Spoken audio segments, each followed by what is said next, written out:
and I don't know why. Am I bleeding or something? Because there's literally blood on this. Now, there wasn't blood a minute ago. I must have cut myself somehow, but I don't see where I'm bleeding. Oh, friends. Hi, friends. Tracy here from the Sewing Channel. Welcome back, and if you're new here, welcome.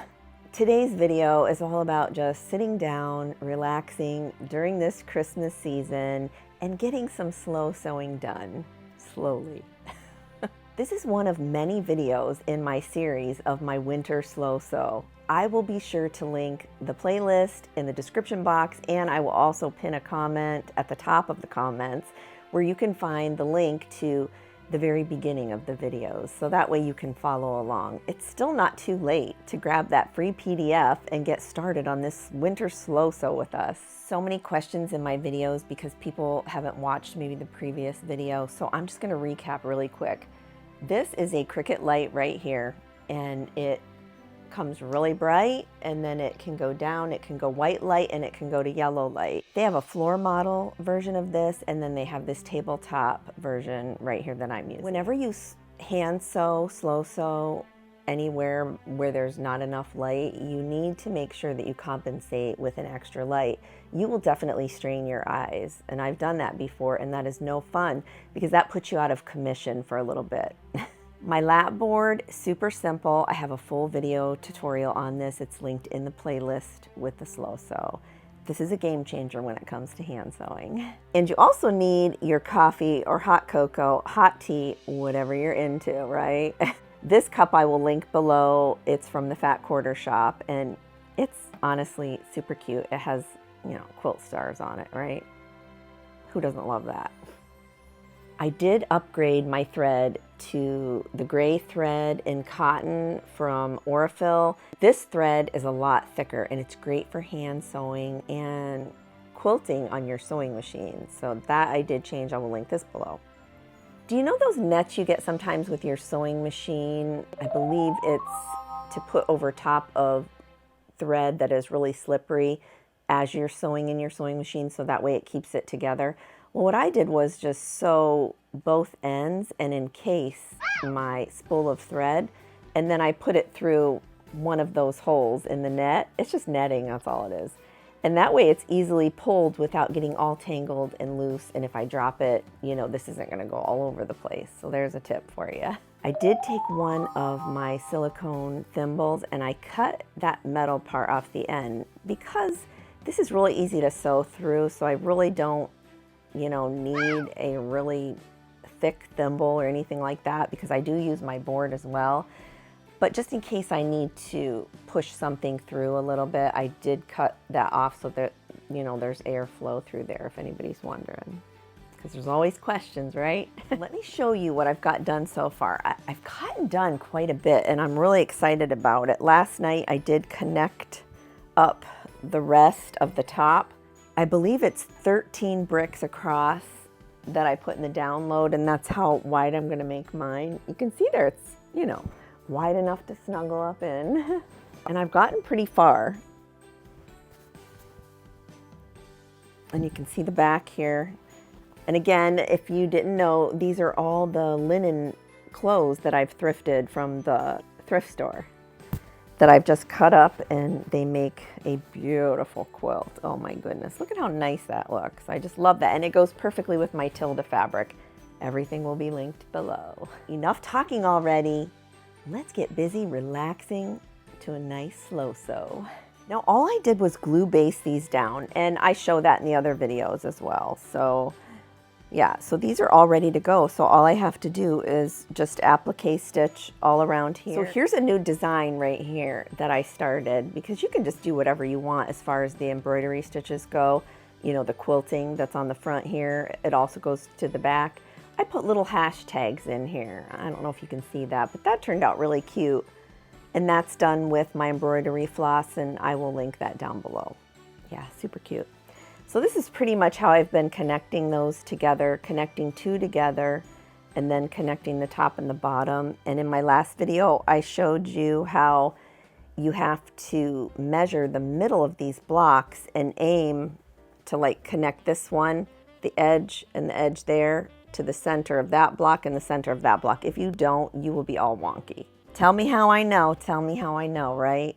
I had a lot of unpicking to do. I learned this little trick in some videos. You take the end of your thread and you cut it at an angle.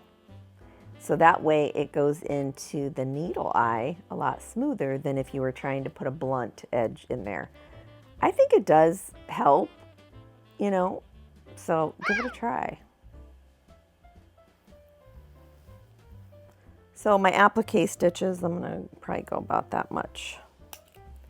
And since this is thicker thread, I don't need to double up like I did with some of my earlier ones when I had thinner thread. You're gonna do a quilter's knot there. I'm gonna set my thread up there, hopefully it won't get lost. Grab one of my pieces.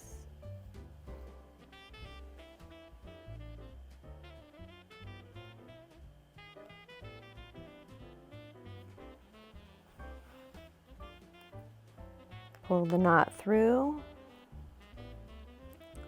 And I'm not going to go over this and belabor this, you know, like I have in the other videos, but I'm just going to continue on and do an applique stitch. And we'll just chat. We'll just chat along, right? I have noticed actually that my applique stitches are getting a lot more even, which is really nice. Because at first, you know, some of my earlier ones, they're not very even because I was just learning the stitch, so yeah.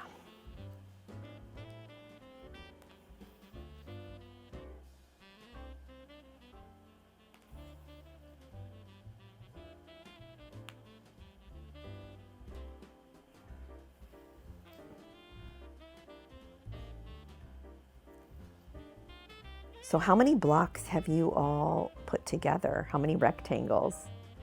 I don't know how many mine are. I should probably count them. I should probably lay this here so you can see this. We are diligently working, aren't we? Ah, don't fall, don't fall. I don't know, maybe one of you can count how many's on here. I don't know, that's a pretty good size, right? I was trying to put this so you all could see it, but I don't know if you can. I'll check my camera here in a minute. So yeah, I've gotten quite a bit done. I'm really proud of myself. And you know what? My daughter was here, my second oldest. I have 4 children.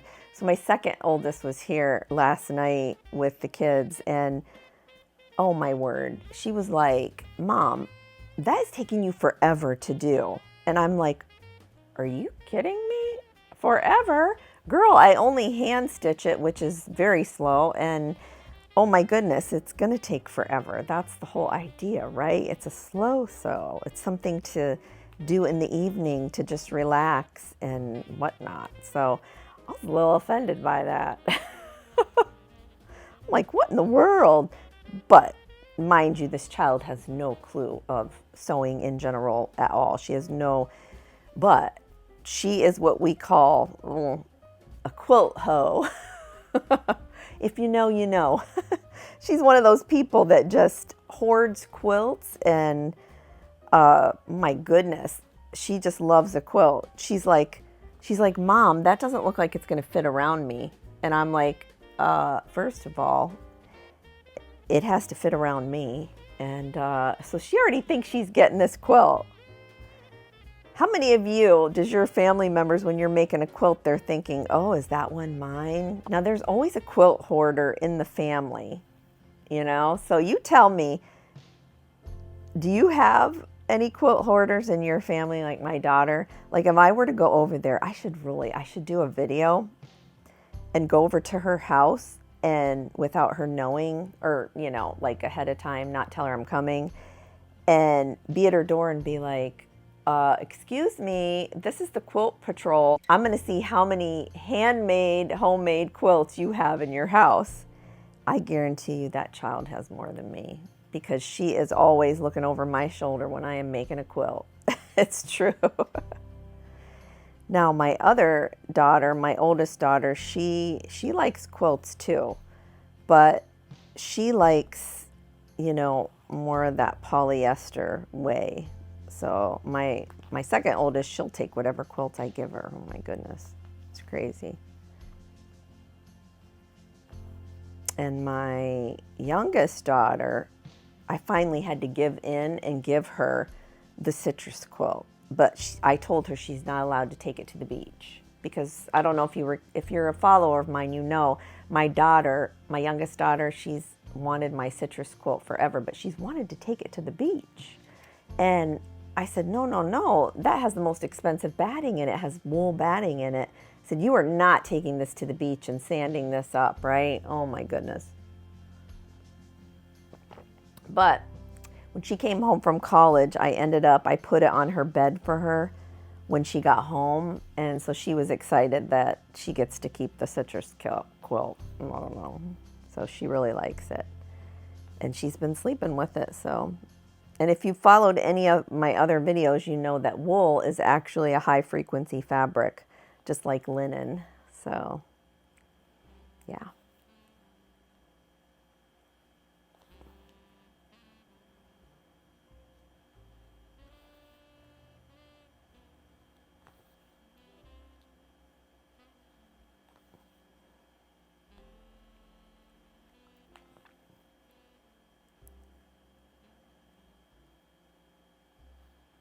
You know, on these rectangles, when I was basting them, I decided that it didn't matter what my corners looked like, just as long as they were tacked down, because it was so hard to get them really nice and square.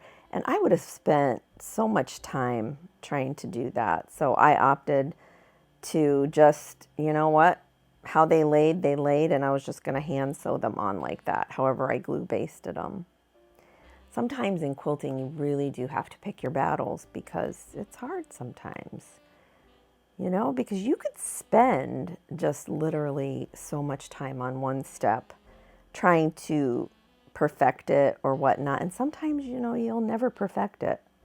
So I decided that perfecting that glue basting, it wasn't going to happen for me. So I just continued just to do it and fold them over, just so that the raw edges, you know, didn't get caught up and be seen and all that. So, yeah. So let me know in the comments too, who actually is doing this sew along with me with the rectangles. I mean, it doesn't even have to be the rectangles, just, you know, if you're following any kind of slow sew in general.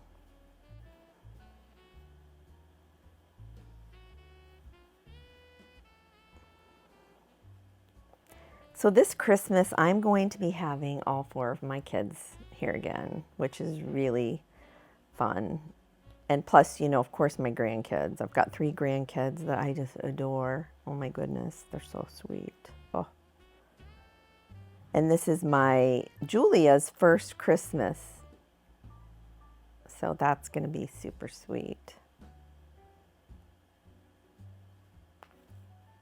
Okay, we're coming to the end here in a minute on this particular block.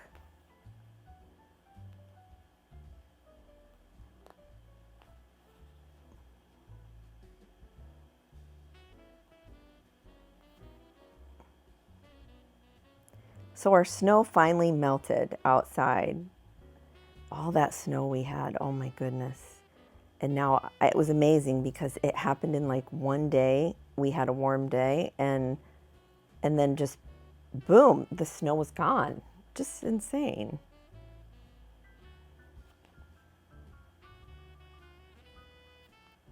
And then I do a double knot here at the end. And then I tuck that thread down in and just hide a long piece here.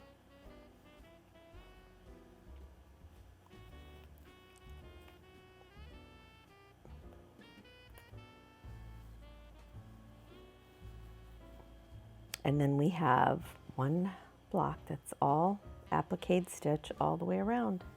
Set that one there. And then we do it all over again.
Ooh, got my thumb there.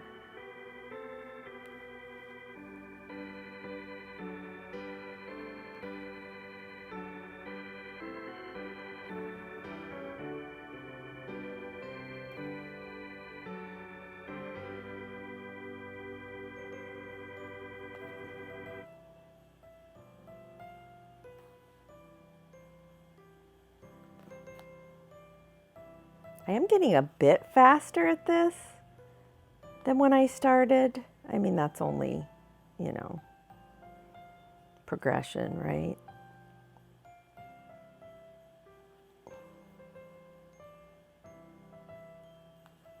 This fabric is so pretty to look at as I sew it too. I'm telling you, it's so much too. There's so many different ones. I actually had to order some extra fabric that I didn't know went with the line of this Tilda Jubilee.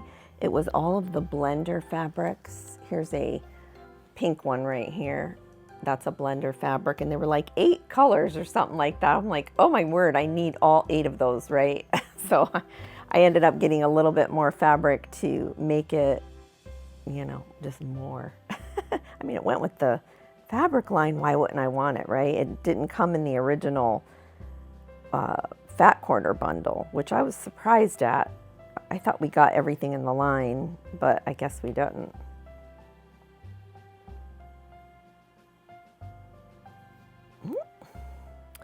So sometimes that happens when I go through and the thread comes out, right? Just feed it back through. I've gone back and forth of which needle I like, and I do think I like the little bit of the longer needle. I don't know if you can see that. Instead of the shorter one, but it's not the really, really long one. So, yeah. But it's got a big enough eye to be able to get the thread through, especially this thick thread too, so that works.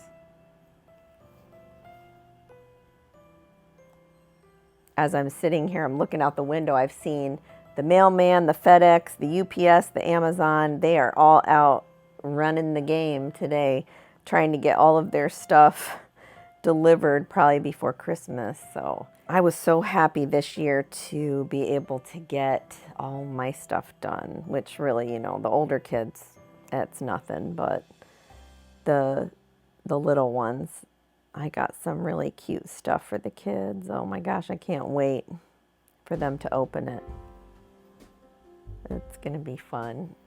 Let's just say it's gonna be a musical Christmas for my grandkids. Now my brand new granddaughter, I'm getting caught up here. My brand new granddaughter, I actually found her a vintage wooden rocking chair at the Goodwill, cleaned it up. It looked so nice still, but it was vintage wood. I could tell that. And then I made her a seat cushion and a back cushion, and I put her name on it in like applique, and I hand stitched the applique down. I also use like the heat bond stuff behind it so it's stuck, and then I embroidery stitched little hand stitches all around the letters. Oh, it's so cute. And I didn't get a picture of it before I wrapped it, so I don't think I'm going to be able to pop a picture here. So sorry about that. And so that's going to be cute. She's not going to know what it is. You know, she's still little yet, but she'll love it. I'm sure of it.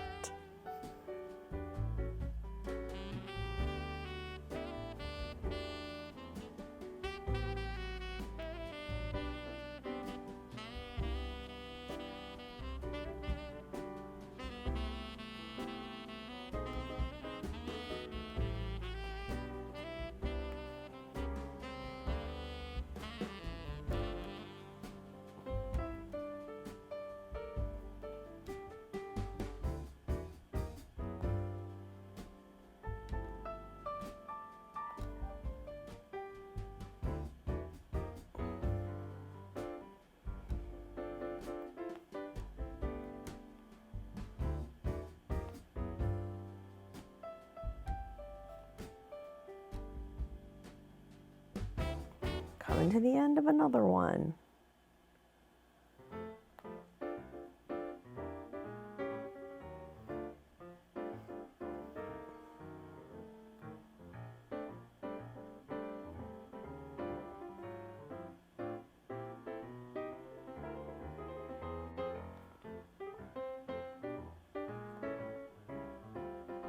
I usually do 2 knots through the knot there at the end, you know. Ah, don't come out.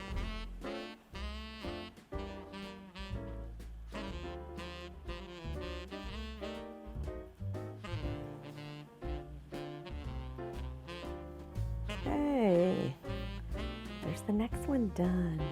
And you know, I don't pay too much attention. Sometimes I pop through. I can see my thread on the other side, but it's no big deal. I keep going. I don't care. I've changed the angle a bit here to see if maybe I can get a closer, you know, shot of what I'm doing here. So I hope that that helps. I don't know. I'll check it here in a minute and see. I think I figured that the time on each rectangle to do an applique stitch was approximately 20 to 30 minutes, depending, you know, on how fast or how slow I was going. So that might give you an estimate of how long it's going to take to do each rectangle.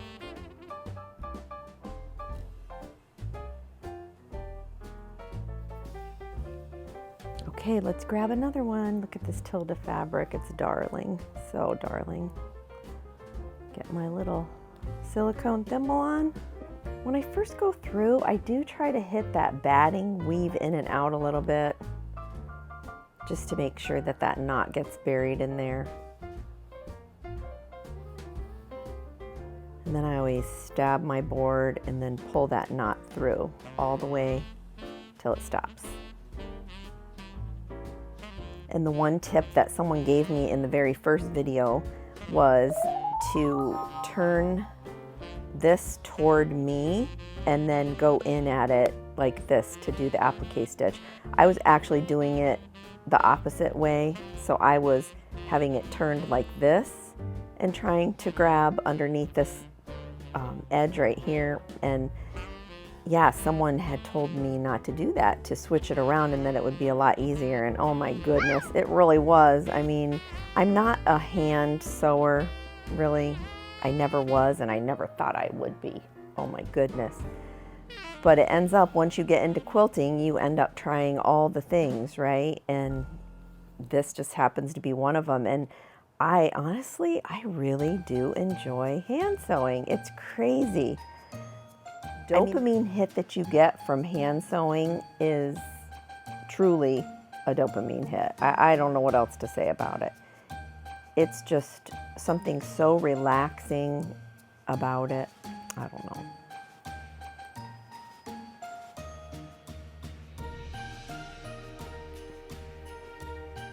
And I love the fact that it's portable. I mean, I take this in the car. Our church is about 30 minutes away, and sometimes I'll just grab it, you know, rather than playing on my phone or something on the way there.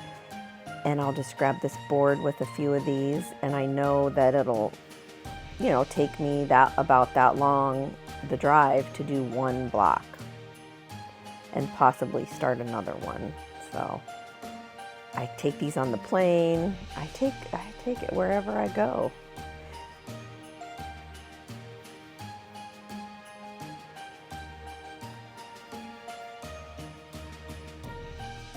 You know, I won't be able to take, probably when it gets big like these, or like this. You know, I'll still work on tinier pieces of it. You know, I probably won't take a big thing because that'll be cumbersome, right? But as long as I keep it little, like put the 4 pieces together, I can take that on a plane too, and maybe leave the bulk at home. I don't know. I haven't gotten that far yet, so we'll see.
I'm interested to know what you guys do when you hand sew. Do you have TV on? Do you listen to movies?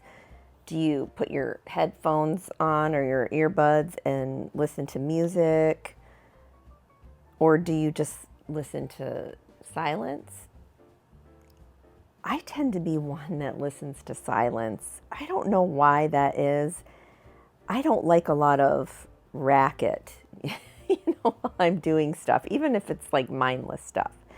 I've always been like that, and I don't know why. That's why you'll notice I don't typically have a lot of music in my videos. I kind of throw it in, where I think it might be nice to listen to music. Like in this video, I'll probably put some nice Christmas music in the background or something like that.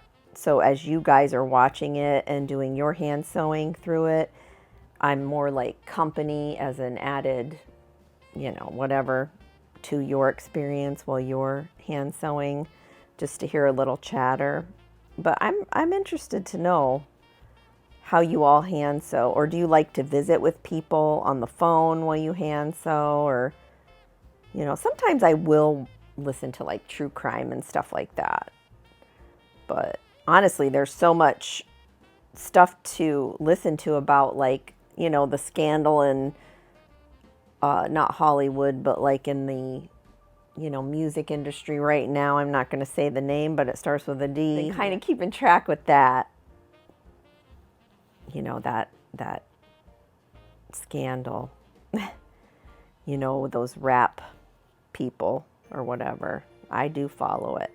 I try to follow all of it. I try to keep in the know, but you can't always be in the know. I don't know. It doesn't really matter if I'm in the know. I just like to know things in general, like things that are happening. I don't know.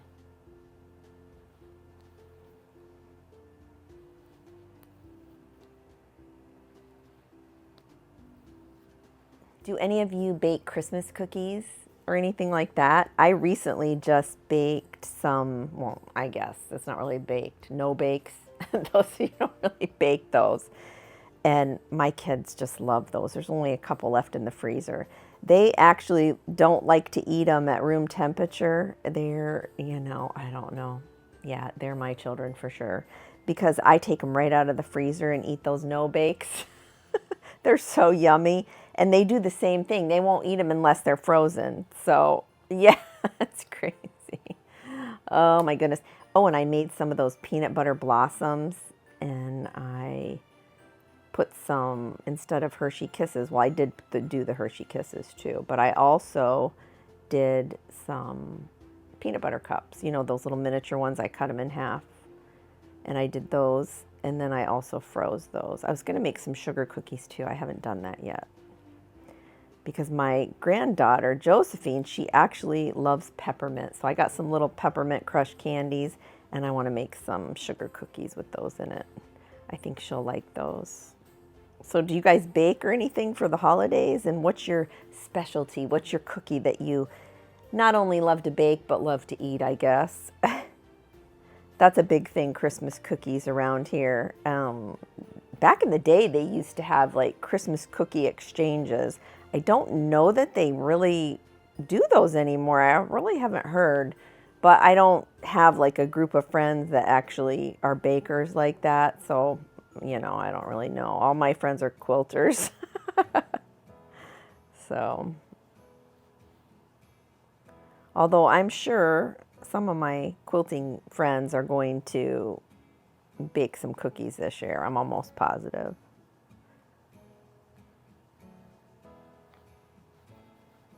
Okay, so this one is done. So we have these 3 that we've done so far.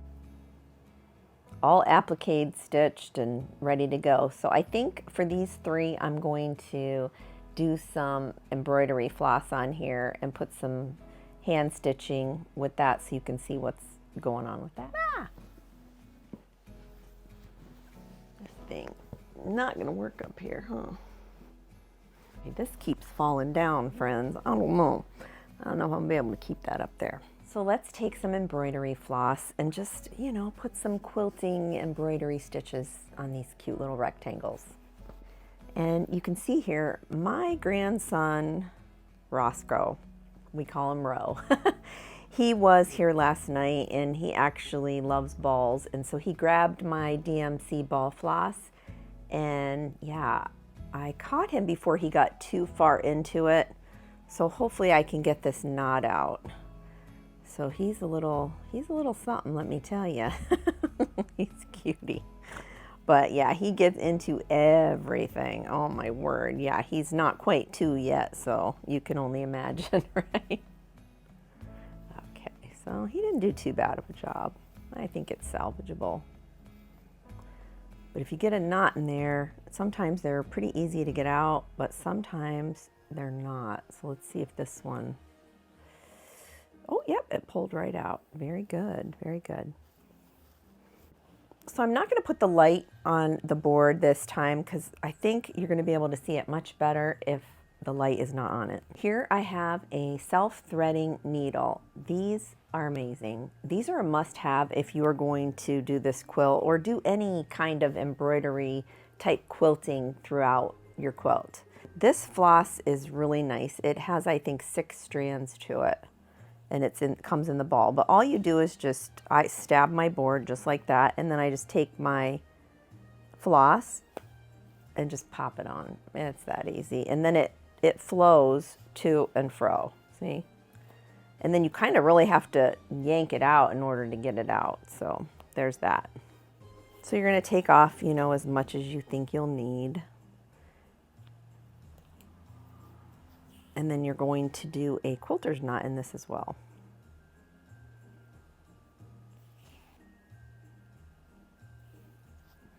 I am going to, let's see here.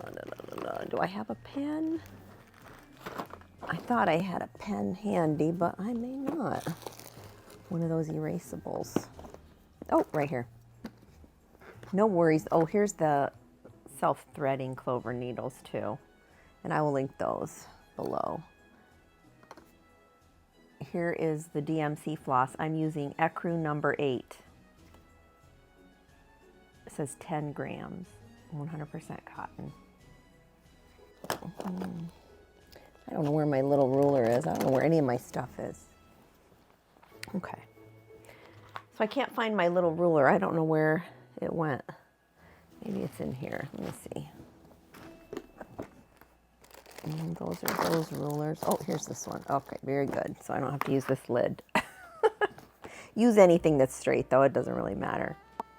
Okay, so for this one, you know, you just got to figure out what you're going to do. And I think I'll do those little hashtags on here so you can see how cute they are, since that's the newest thing. So I'm just going to draw in, you know, maybe a ½ an inch apart. Just some lines, you know what a hashtag looks like.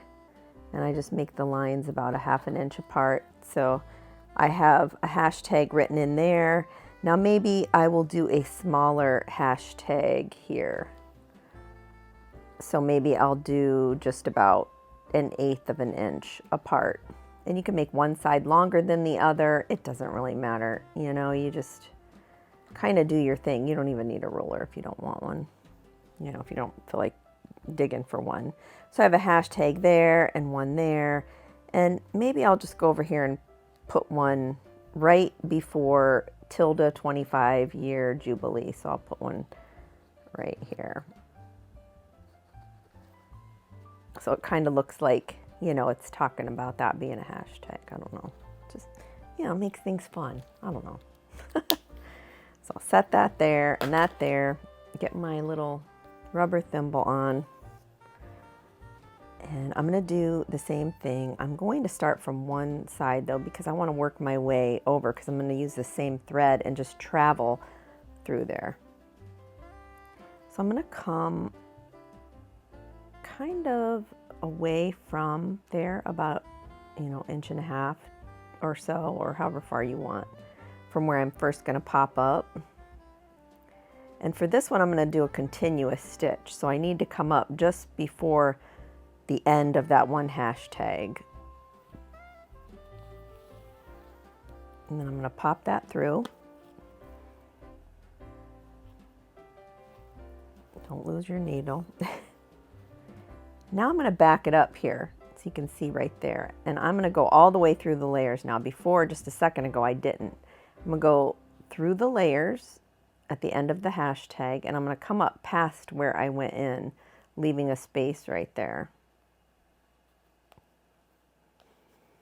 Pull that through, and then I'm going to come and do a back stitch there, and then go past where I was. And it makes like a, not like, it does make a continuous stitch for you.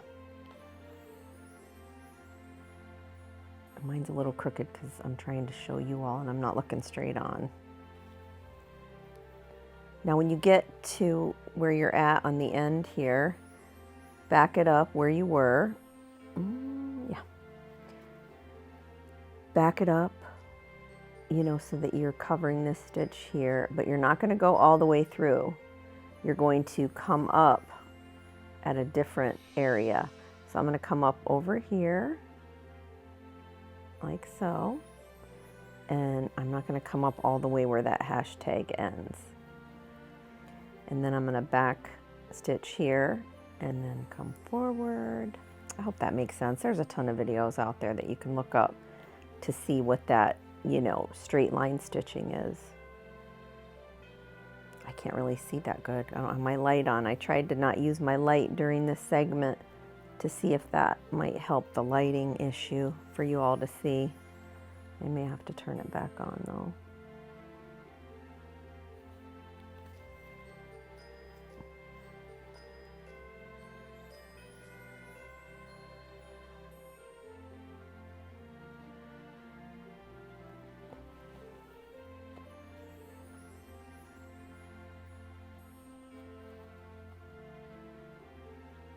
It's much easier to embroider these while they are little rectangles too.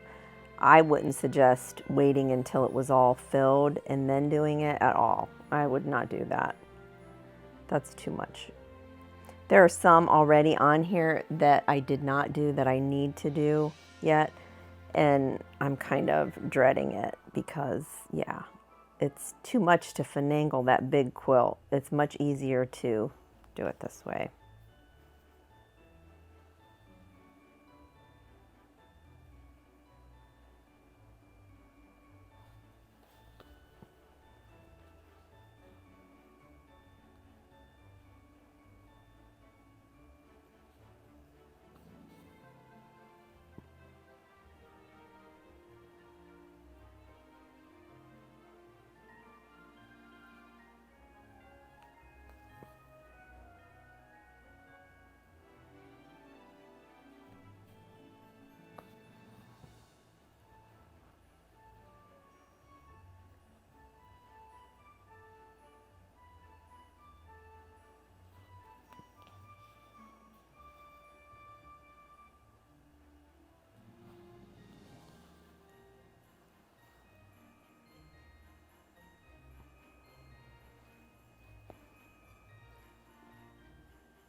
It doesn't look like a very good hashtag, I think, because I was toward the end there. I don't know. Oh well. I'm going to go back in. And to get from this hashtag over to the next hashtag, I'm going to travel through. So that way I'm not coming, you know, out on the back or anything like that. And then you just pull that through. You can see that hashtag is not that great of a hashtag. Oh my goodness, it's kind of doesn't look like a hashtag, but yeah. My embroidery still needs some work, friends. No doubt about it. Okay, so let's go back in here and back stitch that. See if I can't get better here.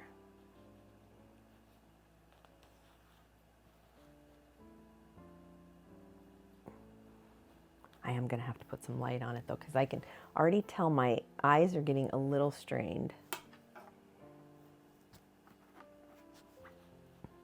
It's true. It happens quick with me too. I'm not sure if it's because I have glasses on or what. I don't know. if my eyes are already compromised, so to speak, why they get so quickly strained, I don't know.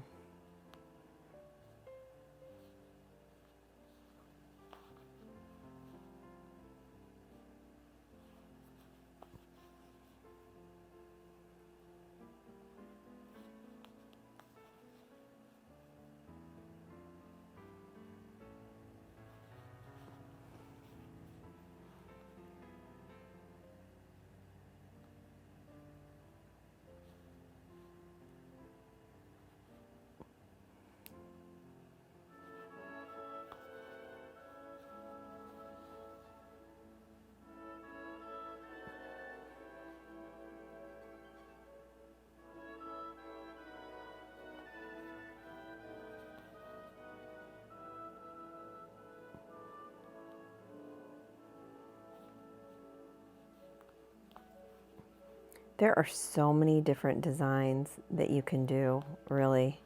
It's amazing, all of the, I mean, you can just think outside the box. Like, I've never seen anyone do a hashtag embroidery stitch, but I just thought, well, we'll just do the shape of it, see? So whatever you're thinking, you know, you may be able to come up with something new, maybe that no one has done yet, or maybe you just haven't seen it done or whatever. It just makes it such a creative process. It really does.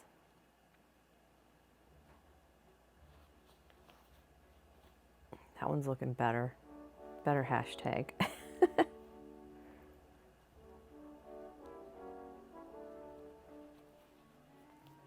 I always get mixed up. I forget which way I'm going sometimes because the stitches are tiny.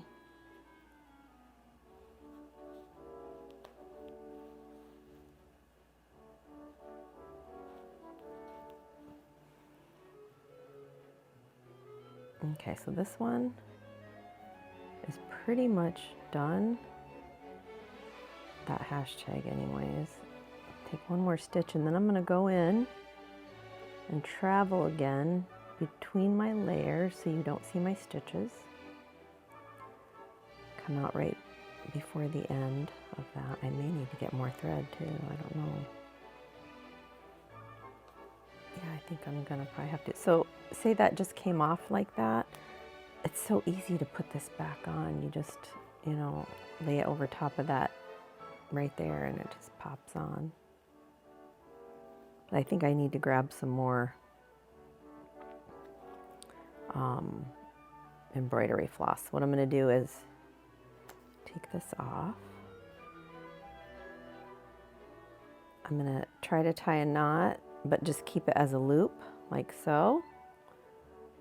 And then grab my needle like that and, you know, make the knot just like a stitch length away right there from it being buried.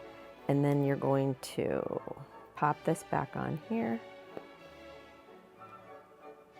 Go in between the layers and come up far away, you know, about an inch or two. And then pull that through and then listen carefully and you can hear the pop. Maybe, maybe not. Oh my goodness. There it goes. That was a little big maybe. And now I can just snip that, and then that is not going to go anywhere in there, but I do need some more thread. I think we'll get through what he pilfered through, because he loves to get in Mimi's stuff. Loves it. And again, you just pop it on here. I just need a little bit more.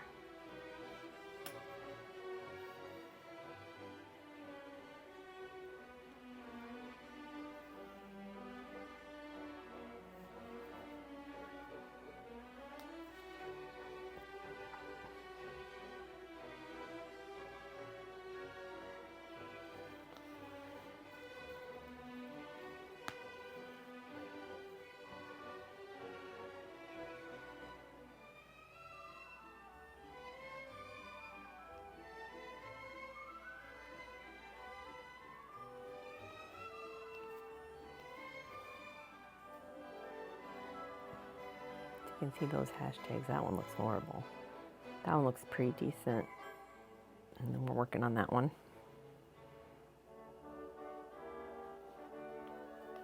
I never go back and really fix any of it either if I think it looks bad. I just keep going because it's like a live and learn kind of process for me. I just don't want to take the time to go back in and fix it. I really don't.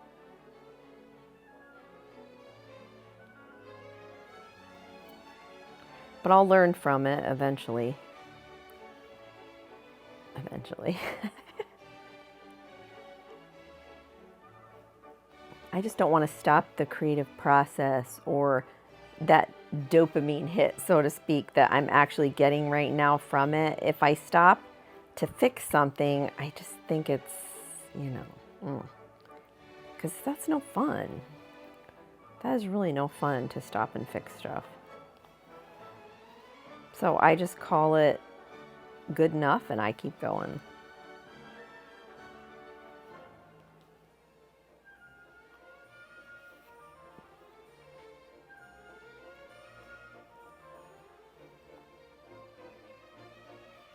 Because Lord knows I am not a hand sewer. I mean, I'm not at any kind of advanced level whatsoever. I'm telling you. I just keep going. I just do it.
Listen for the pop.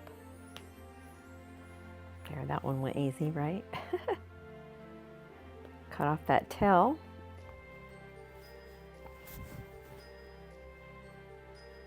And there you have some hashtags, which, gosh, I don't even want to show you the back. It looks messed up. But yeah, I don't know why that looks messed up, but it does. But I'm going to keep it. Hey, it is what it is. Okay, this one, we're going to deem this one as done. Now for this next one, let's see. I think I'm going to do some circles. We'll use this. So I'm going to take the bottom of this. Now you can use anything. I was using glue sticks. I could even use these right here. Let's use these. I do like to do the circles. They are just a ton of fun.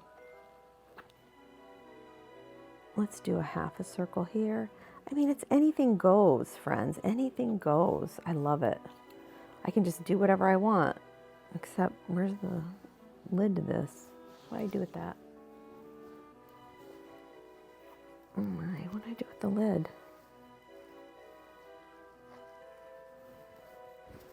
Oh my goodness, it's not on the end.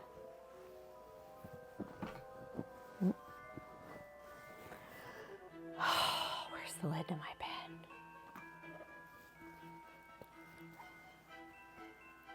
What in the world?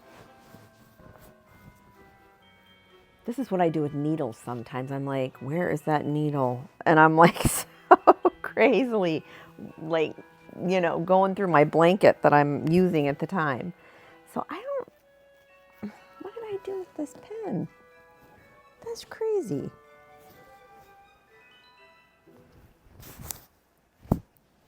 Oh my goodness. You kidding me? Oh, no.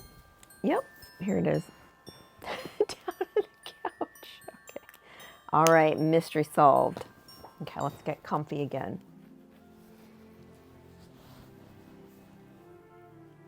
What's this? Okay.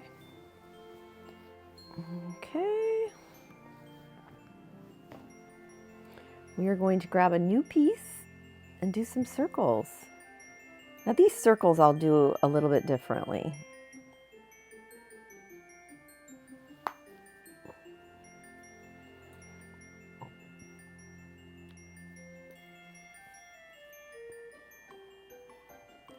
Quilters not always.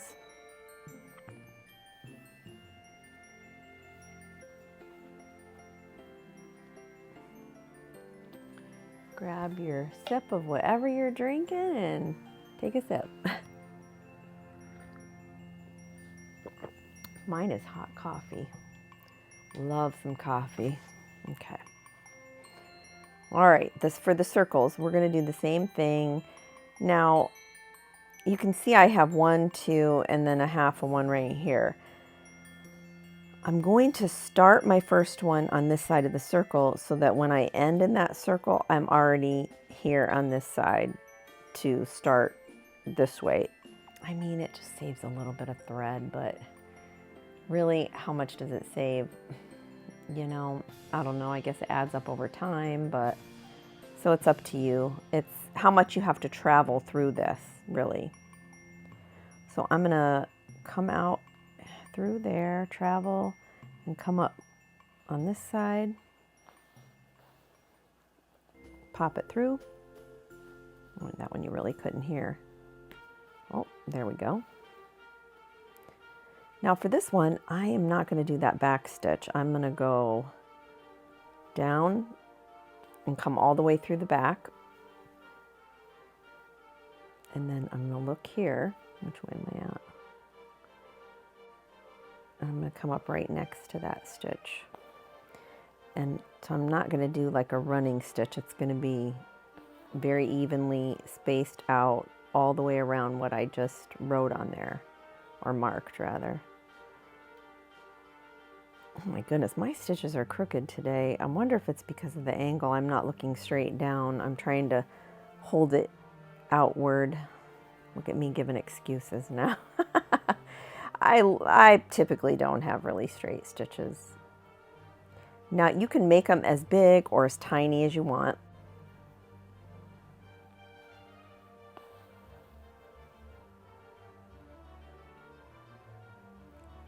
But I come up kind of close to that last stitch and just continue on.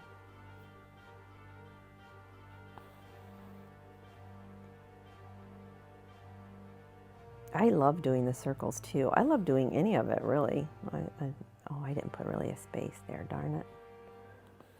There's no space there. It's like anything goes on my embroidery, because I think because I don't really know how to embroidery stitch really, I just kind of make it up as I go. I mean, I have looked at a few videos, you know, just to get me going, but you know, it's more of the adventure for me, I guess. So many of you know all these stitches that I don't know.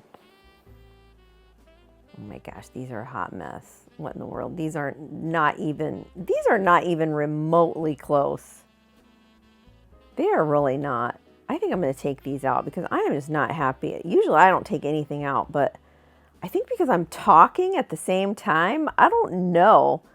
Oh my goodness. Let me get these out of here. These look a hot mess, friends. I'm not even kidding you. Goodness. Let me pop that through. Ugh. I do not like those at all.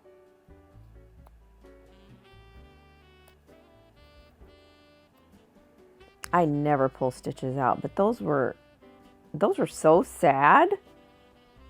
Oh my goodness. I mean, really, what in the world? These don't even want to come out.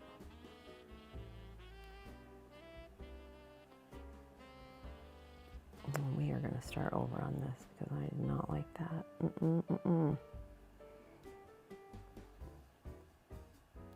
I mean, I should have a seam ripper here, but I don't.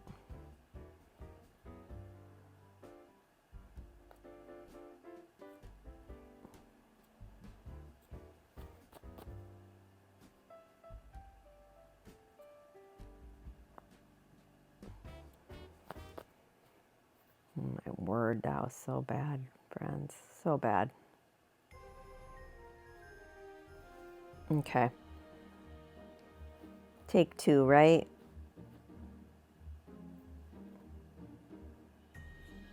My goodness.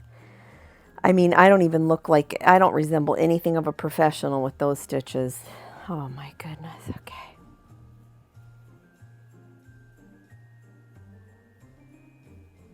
I mean, some of my other stitches look really good compared to that. Maybe it's how I'm sitting. Or maybe, so I'm going to get serious about this block. We're going to do this, and you're going to watch me do it. Okay, come in from the side. Come up in the circle.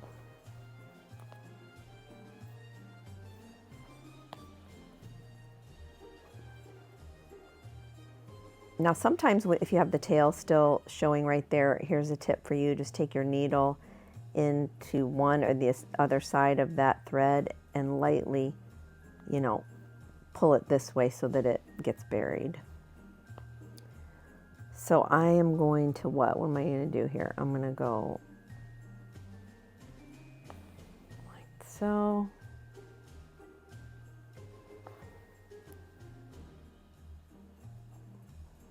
So I think I'm going about 1/8 of an inch.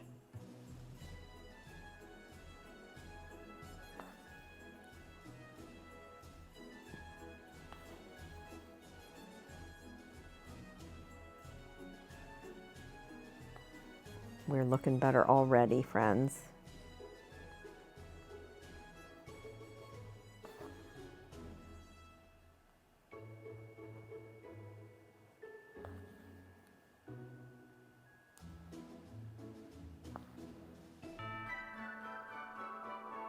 Except that stitch.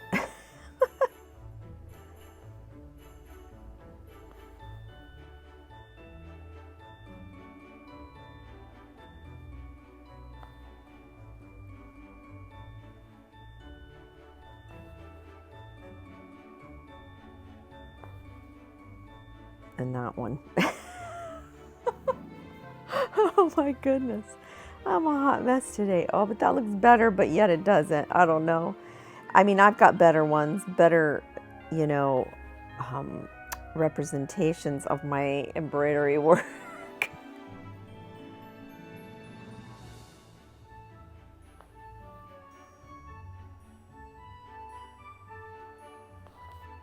Oh. I think my stitches are just too short, is what it is, too. Oh, well.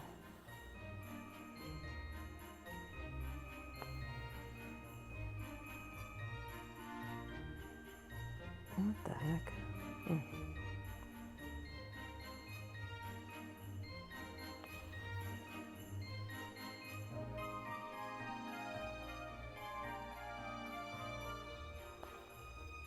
Much better. So now I'm gonna pretend like I'm making a stitch, but I'm gonna travel. I'm gonna try and travel on this side. So that way I'm closer to the next one that I'm gonna be doing.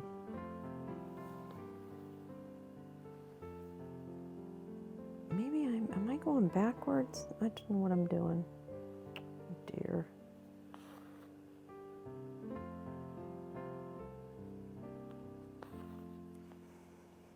And make sure you don't pull too tight, because almost I did there and I could feel the strand in there.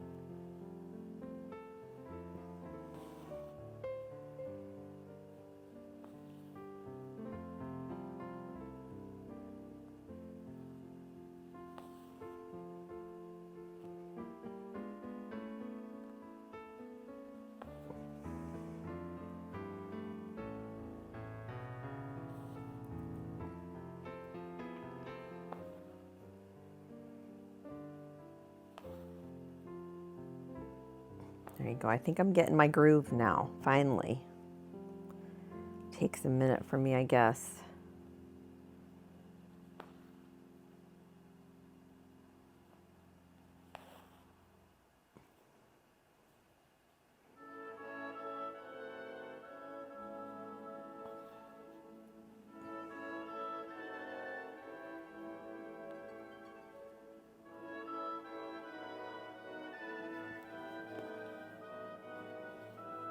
Oh gosh, that one's way too long, but oh well. What the heck? How did I do that?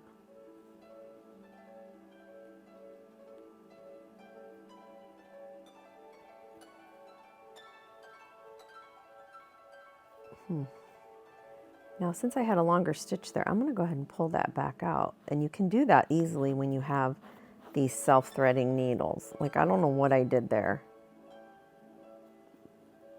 Oh my gosh, I feel like I'm a hot mess with this embroidery today. Okay, where am I at? Right here.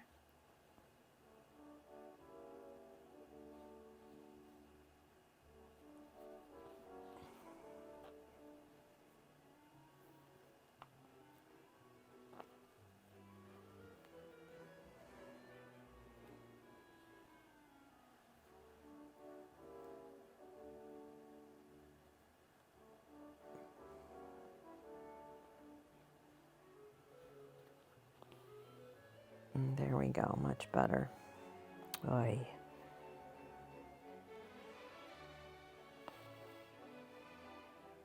Now you can try to do a running stitch. Like, I'll show you what that looks like. Remember not to pull too tight like I just did. You can go in, go through the back, and then grab another one. And grab another stitch like that. The stitches aren't as consistent, I don't think, but I do that a lot of times.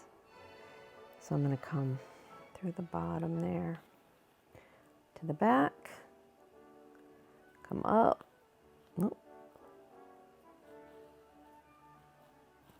Oh, we are struggling to get through with this one. Oh, no. So I'm up here, so now I want to make a knot. Pull that through until you get about 1/8 of an inch, you know, from the bottom, or the edge there where it's going to go in, because you want it to be buried. So then I'm going to come do a little back stitch. Come out far away.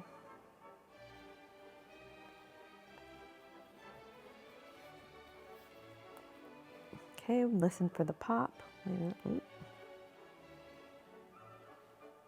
Maybe.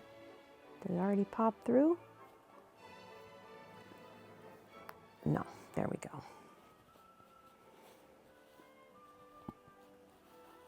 I don't know why that one, I think that was just a bad egg.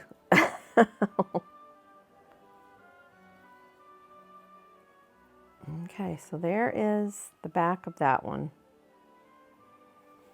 Hopefully you can see that. Yeah. All right, so this one's done. One and done. So now for this one, I think I'm just going to continue using this thread. Sometimes I will if I have a little bit longer length left, and depending on what I'm going to put on here. And for this one, I think I'm just going to do the little X's everywhere because that's an easy one to show y'all.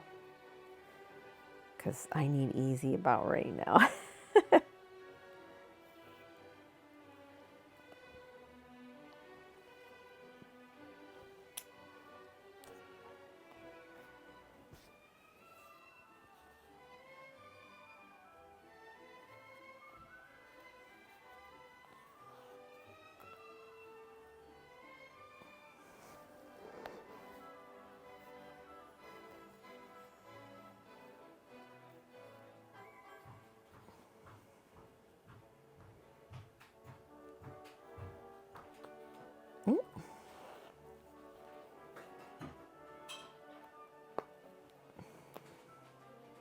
That's my daughter, Callie. You heard her coming up the steps. She's in the kitchen in there. I don't know if she'll say hi or not, or if she's going to be shy. What? You can just say hi from the kitchen. Hey guys. She's the one that wanted that citrus quilt. That's my Callie. Right, Cal? What'd you love so much about that citrus quilt? Yeah? The texture? Okay, very good. She just liked it, she said. Were you happy to finally have it? And are you going to take it to the beach, though? Okay, see, that's the test right there. That was the one thing. She could only have it if she didn't take it to the beach.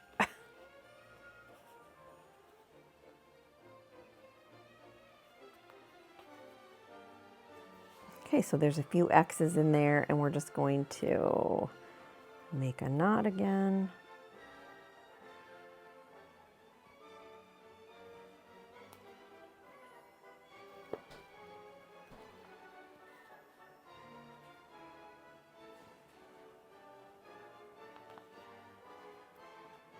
Listen for the pop. Pop goes the weasel. Okay, and then snip that.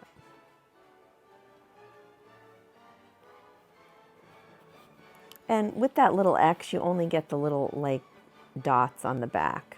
So that's what that looks like. So let's put a couple rectangles together and I'll show you what that looks like. So it started to get dark, so I had to push this light back and use this as sort of like a ring light so I don't have to bring the one from my sewing room out because, you know, I'm almost done with this video. And that's just too much work for right now, right? Because we've been, you know, hard at work at this. So I already have my needle threaded and ready to go. I have my knot in there. We're all set. Here is the big portion of my quilt, you know, that I've been slowly putting together. I'm going to finish sewing this part up right here. Hopefully you can see that because that's not connected yet. And then I'm going to add one that goes right here. And that's all set to go. I think it's this one I'm going to add in. The first thing I'm going to do, take this piece and fold it back like that. Now it's right here that I'm going to adhere that to that. And remember, we put those halfie marks on all of the rectangles so that way I could see where this ended up so I could make sure and gauge that that was where I ended up. Because if you don't, you will totally be off. Trust it. So I'm going to just go in here and bury a knot and come up right where I ended right there. Pull that through.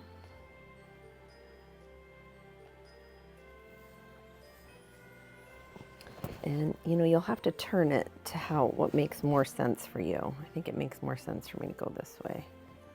More comfortable anyways. Maybe.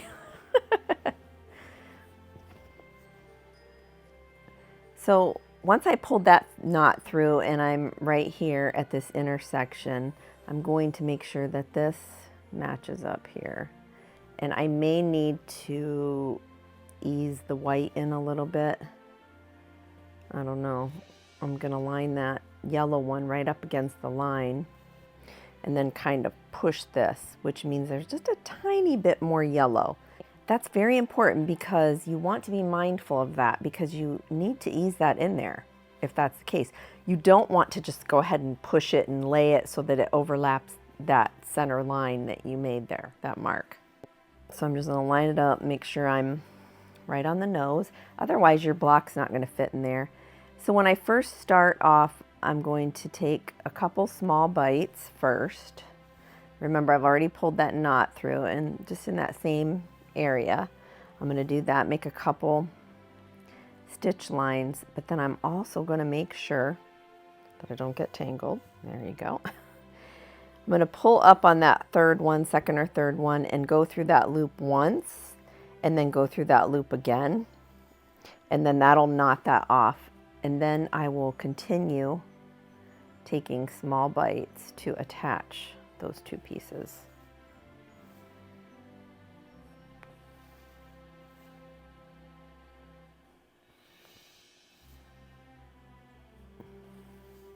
And remember, if you have ease, you want to make sure that you compensate that. I'm going to line that up there where I think it will go, and then push that yellow toward this way. And you can see there's, maybe not, I don't know if you can see or not, but it kind of ripples right there. And you just want to grab those ripples and just work it out, and it'll ease its way out. I probably made too long of a thread here. It's longer than what I normally do.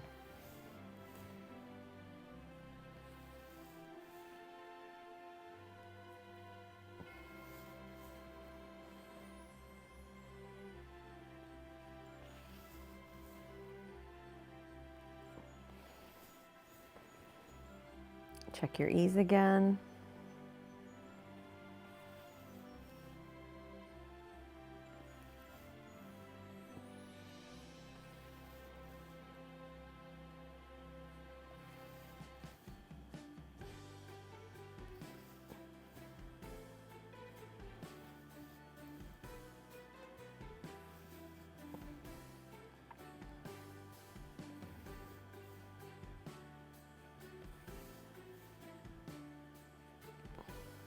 And also, if you don't want to hold that right there, I did have a clip. Yeah, it's over here.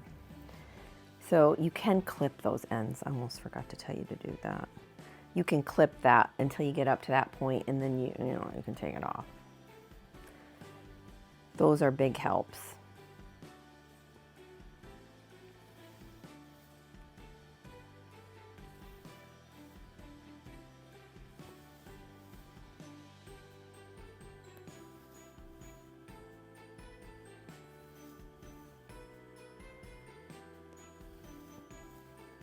I'm going to go right up to the very corners of those areas.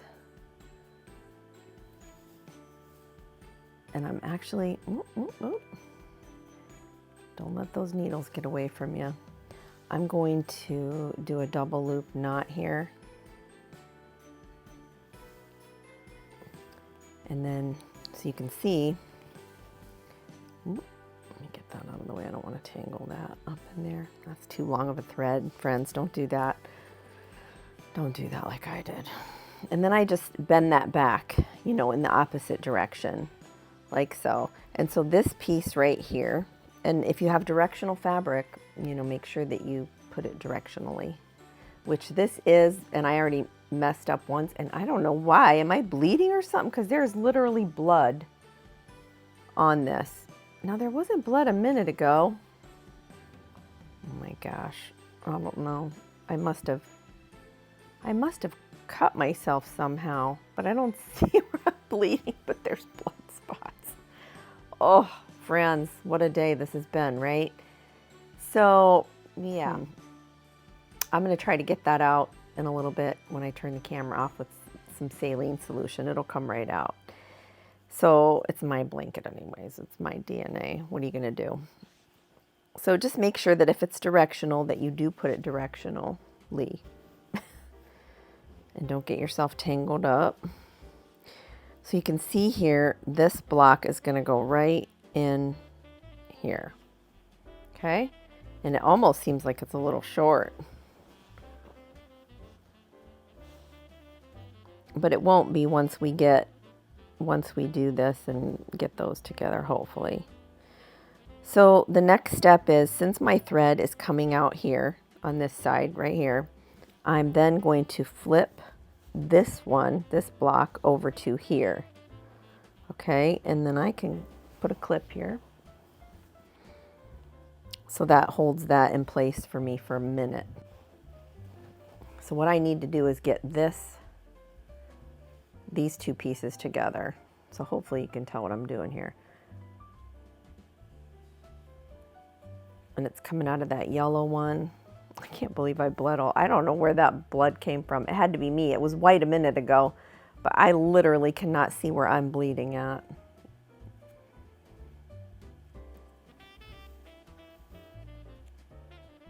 So you want to make a couple stitches here, and you do want to knot all of your intersections. Go through the loop once and go through the loop twice and tighten that puppy up. And then, you know, get comfortable wherever you're at. That's why I try to do a bunch of these at one time together, so that way I'm sewing in a bunch on the inside, because you can get pretty tangled up here. So now that those corners are connected, I feel comfortable enough just going for it. And just take little bites at a time.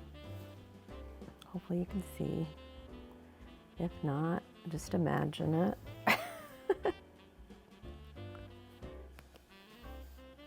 Realistically, I have no clue when this quilt's going to be done. I really don't.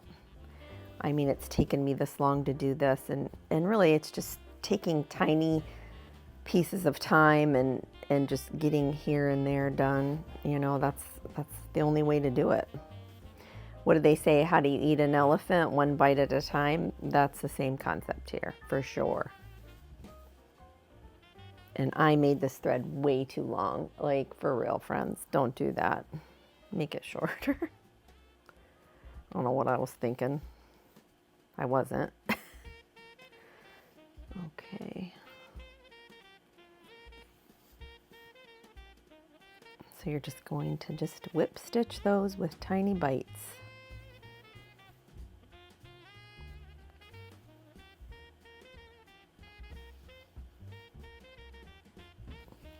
I'm running out of light. It gets dark at like 5 o'clock around here.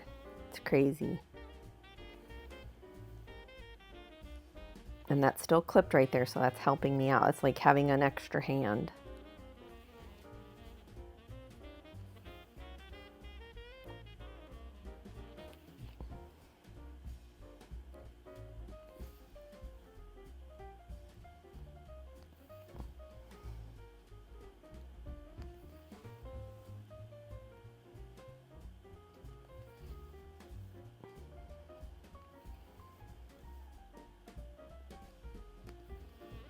Once you get to the end, you can unclip.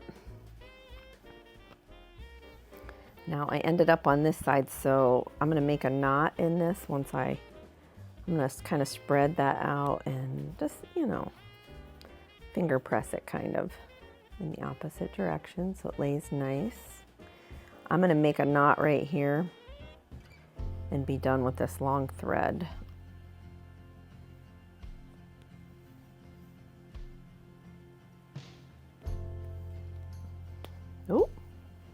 Okay, that one, I didn't want to do that, but go ahead and cut that thread off. Get rid of it. You really don't want to reuse these threads at all because they've already been through the fabric so much that it's too weak at that point. So I would just get rid of it.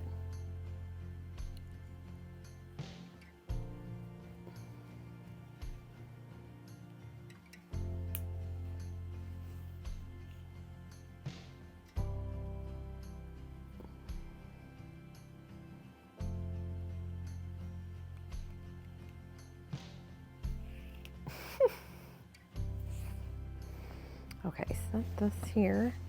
See how things get a little crazy once it gets so big. So we have this spot here that we need to connect together, this one. So I'm going to fold it up this way.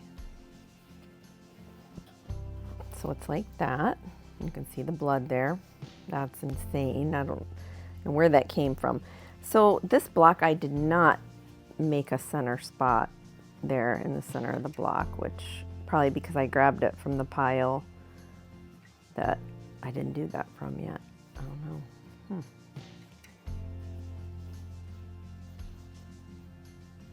So I'm gonna finger crease that because I don't that pen at. Oh, here it is. Oh goodness. Oh. Mark that and mark that. Just, you know, heat erasable ink. So I'm gonna find the center of that, and it feels like I do have to pull it a little bit more than normal. And that's okay because it's all forgiving.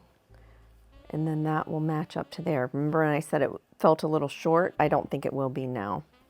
Because once you pull that to the middle of that seam, so I'm stretching this one a little bit, you're good. You're going to be fine. You're going to be fine. But I need to turn this again. Oy vey, right? Oh my goodness. Okay.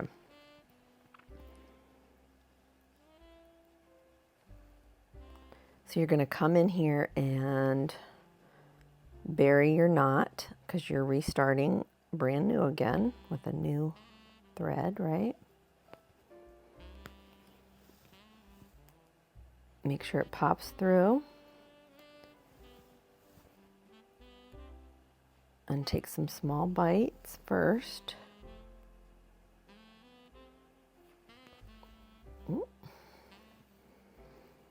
And do a double knot through the loop once. And through the loop again. And then that knots that up for you that you can just go in and go to town now.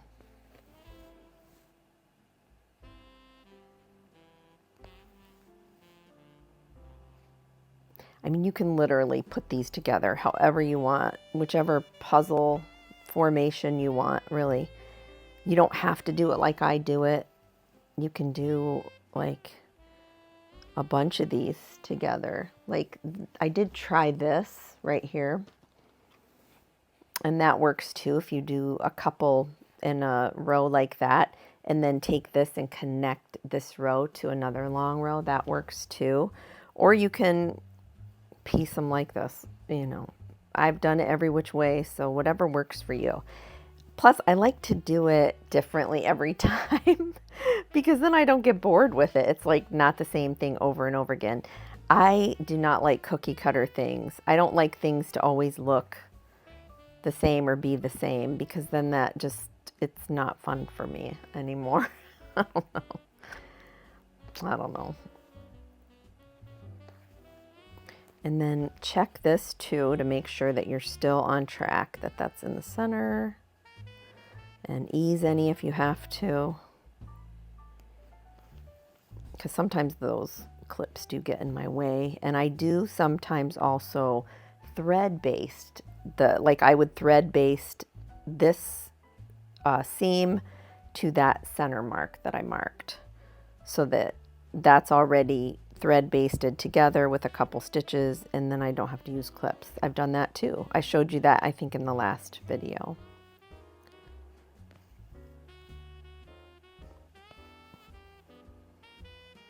Even this thread's too long. I don't know what I'm thinking. You don't want it too long because that's more times that it has to go through the fabric. But this linen is so nice to go through. It's like, it's really soft and just the needle just glides right through it. I think because it has an open weave, you know, or more open weave, I should say. Be careful when you come up to an intersection, although there's not an intersection on this side, there is on this side. So you do want to make sure that that is indeed closed up. And I usually just take a couple crisscross stitches, you know what I mean by that, hopefully.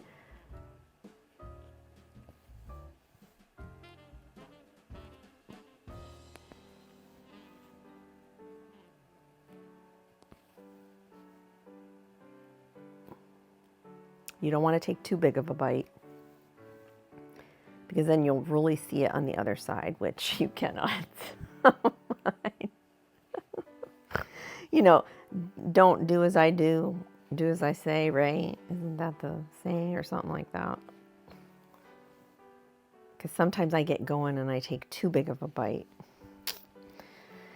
I don't know. Okay, so double check to make sure where you're going to end up here.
Okay, so you're going to go all the way up till the end of where that seam is.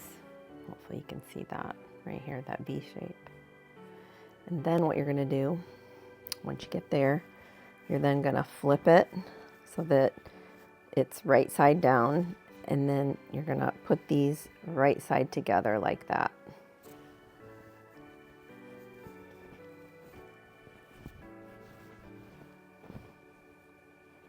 Getting to be like the Loch Ness monster over here. Oh my goodness, where's that clip? I got like 500 clips and I'm working with one right here. That's crazy. Okay. So line this up so your edges are together. And now we're going to continue. Wait a minute. Oh, it came out. Okay, no biggie. We're gonna thread it again.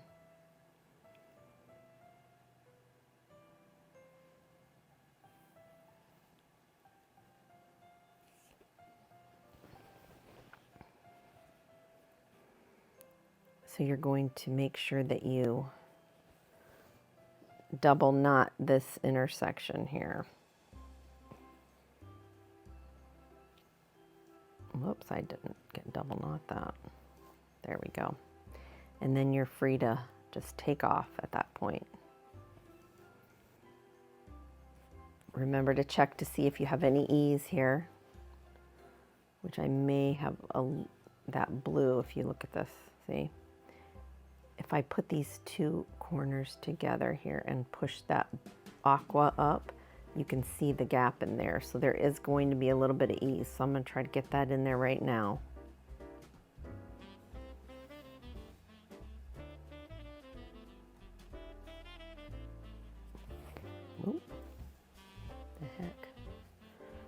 touching on everything.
When you get to those corners, make sure you double knot. And then I'm just gonna do it again, just for GP. I guess I'm gonna do it 3 times. 4 times. Oh my goodness, come on you. 1, whoop. Come on. Needle. Oh, oh my goodness, okay. Where's that loop? 1 loop, 2 loop. Oh, my word. Okay, it's fine, it's fine. I'm just gonna nip it. Usually I would go back in and make the tail of the thread, but that's okay. Sometimes it breaks. You know, what are you gonna do? Okay, unclip that. And let's see what we got here. I'm going to bend this back. Where was I? What did I even do? I don't even know. This one I did. Bend those back. And then this is what we have so far. Yeah. Looks good, right? Yeah. It's getting there. It's totally getting there, friends. Totally. Before you know it, this is going to be totally done. I don't know. Will it take me a couple months? Will it take me 6 months? Will it take me a year? Will it take me more than a year? 2 years? I pray it doesn't take me 2 years. But whatever the case, I'm probably going to be bringing this to the quilt retreat, the 3 Amigas quilt retreat that's coming up this April. So you want to make sure to check out 3quiltamigas.com to make sure that you get your spot at that quilt retreat. So much is going on at that quilt retreat. Tons of door prizes. We have tons of sponsors. Juki Junkies is giving away a collector's edition of the Juki TL18. Oh yeah, you don't want to miss it. Everybody gets a chance to win. One person will win that at our quilt retreat. Don't forget, grab all the links down below in the description box. I hope that you had a fun time slow sewing and chatting along with me this afternoon. Until next time on the Sewing Channel, take care. Jesus, Lord.